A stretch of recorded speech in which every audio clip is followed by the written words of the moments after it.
A dream come true, Kenyans usher in a new dawn. A pro-over surprise visit by wanted Sudanese president.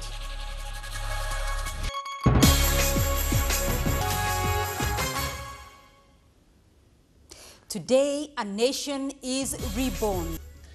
Kenya finally has a new constitution. The 47-year-old independence constitution has been repealed and replaced with a new supreme law. Curtains finally fell on the covenant signed to bring independence after years of agitation to change its flawed institutions. In its place is a people-driven constitution promulgated at a historic event witnessed by hundreds of thousands of Kenyans. KTN's Emmanuel Talam reports on the symbolic steps to a new constitutional order. Moments reminiscent of Independence Day 1963 characterized the promulgation of the new constitution at the historic Uhuru Park. With President Kibaki's signature on at least 6 copies of the new constitution and a public proclamation of the new legal instruments, the old constitution was replaced. Whereas the people of Kenya, in exercise of their sovereign right to replace the constitution, ratified the proposed new constitution of Kenya through a referendum held on the 4th August 2010. The inscription of the public seal, one of the 3 national symbols recognized in the constitution, served to show that Kenya has a new constitution, a new covenant between the Kenyan people and their leadership. Kibaki displaying the constitution, and the public needed to confirm the inscription of the new symbol to seal the new agreement. I, Mwai Kibaki, President and Commander-in-Chief of the Armed Forces of the Republic of Kenya, declare that the Constitution set out in a schedule shall be the new Constitution of Kenya. With the new seal on the new constitution, the oaths of allegiance and due execution to the independence constitution had lapsed. State officers sworn in under the old constitution were required to take 2 fresh oaths to serve under the new supreme law. I, Johnson Ivan Gichero, Chief Justice of Kenya, in full realization of the high calling as President of the Republic of Kenya, that I will diligently discharge my duties and perform my functions in the said office. So help me God. Like a nation getting its independence, the military gave its highest honor. A 21-gun salute by the Kenyan Navy. The gun salute by the agreement is the international salute, with a history dating back to the 14th century. And symbolically, a jumbo flag was hoisted 30 meters up and remained there as a permanent feature of the new nation. It is a nation reborn with renewed hope for a prosperous future, a future to be anchored on a new constitution that has been sought for the last 20 years. Emmanuel Talam, KTN, Uhuru Park.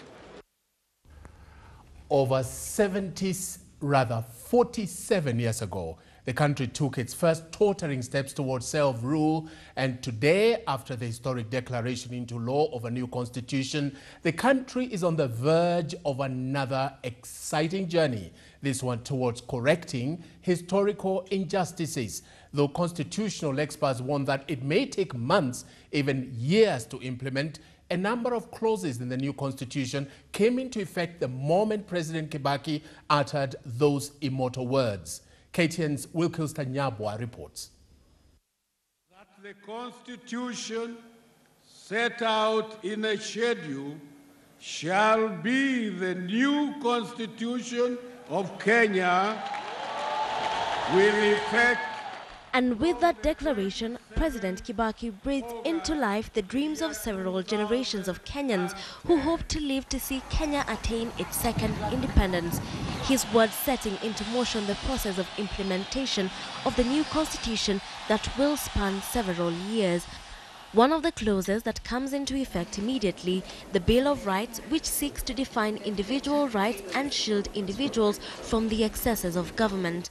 For half of Kenyans who live on less than $1 a day, it enshrines their rights to food, housing, sanitation, water, emergency treatment at any hospital, education and social security, alongside the rights to life, liberty and security, privacy, freedom of opinion, expression and association. Minorities are also protected from religious groups to small communities.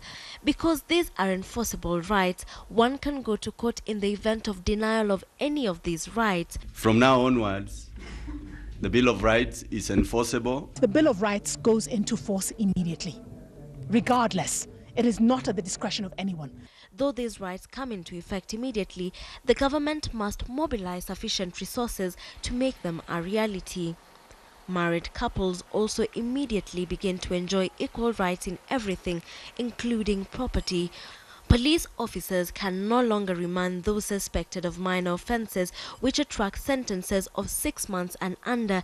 They are also prohibited to hold in custody those accused of bailable offences.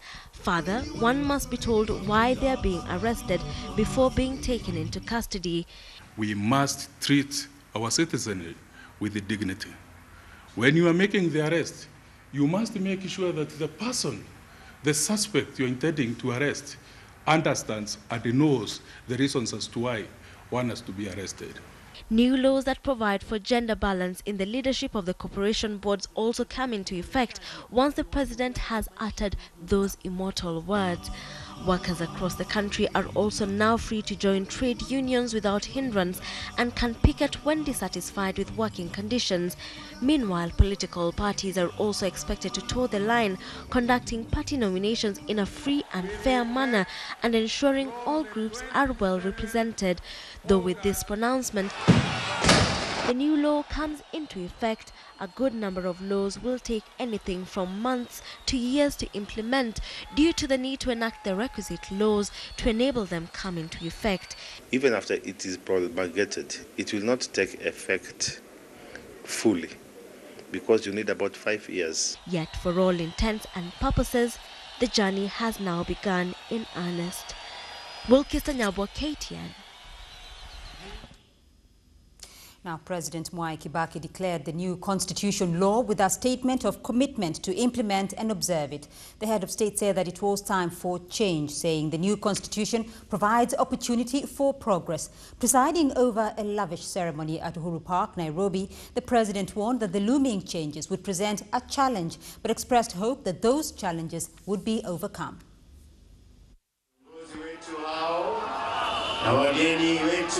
The gathering of presidents and other dignitaries at Uhuru Park put the icing on the cake that was the celebrations by letting predominantly white doves fly.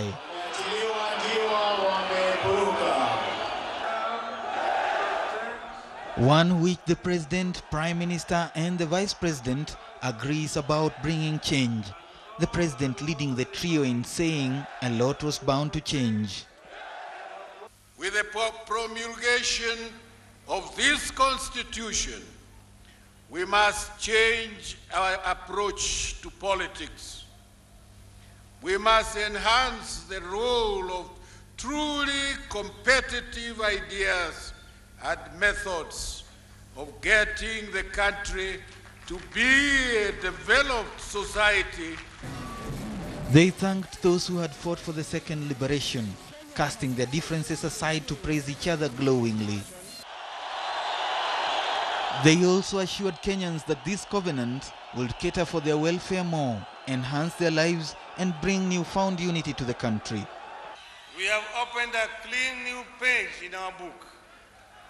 On that page, we begin writing the story of an equal and just society.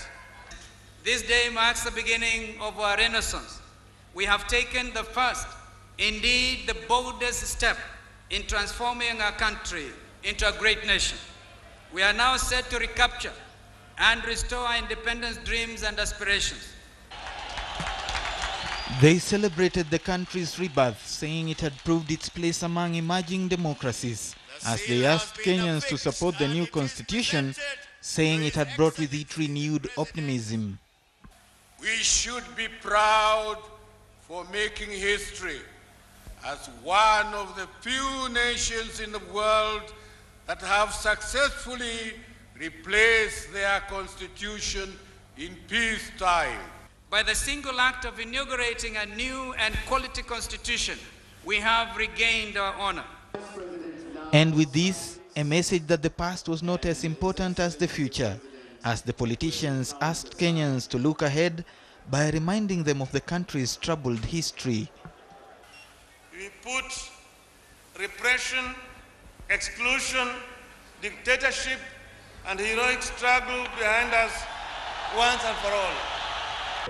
The pomp and color of celebration and the novelty of a new constitution are bound to wear off. Implementation is, however, likely to remain a sticking point. Muraya Kariuki, KTN, at Uhuru Park.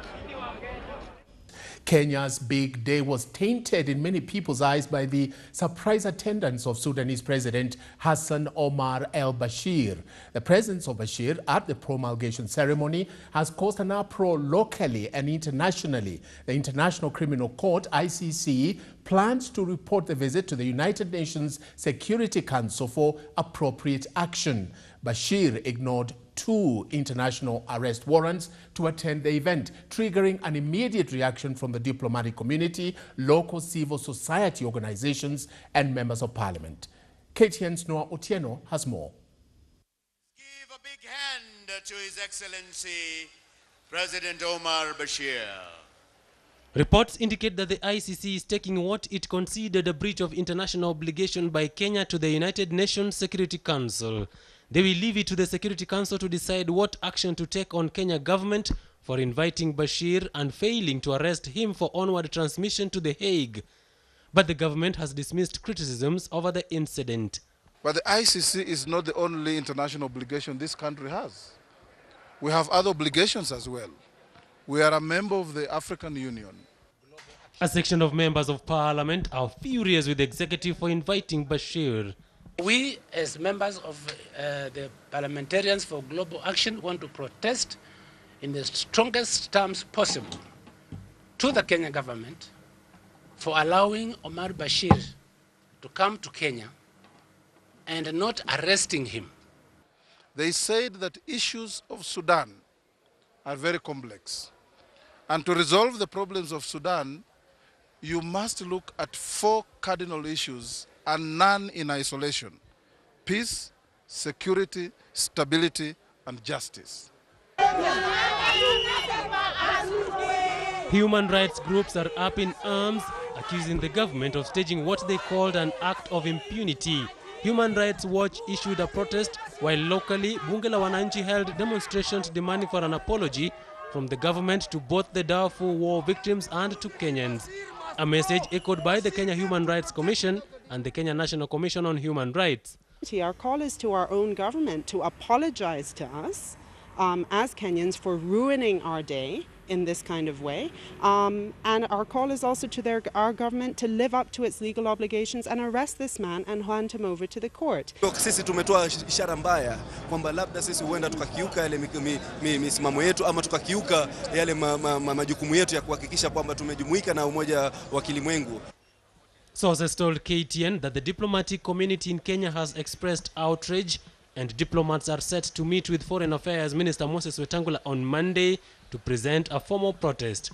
The International Criminal Court accuses Bashir of war crimes, crimes against humanity, and genocide in Sudan's Darfur region, where the United Nations estimates that 300,000 people have died in a humanitarian crisis sparked by a brutal counter-insurgency campaign.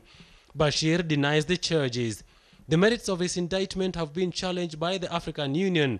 This has encouraged Kenya to break some of its promises to the ICC, including the July 2009 promise to refer its case to The Hague if it failed to set up a special tribunal for post-election violence.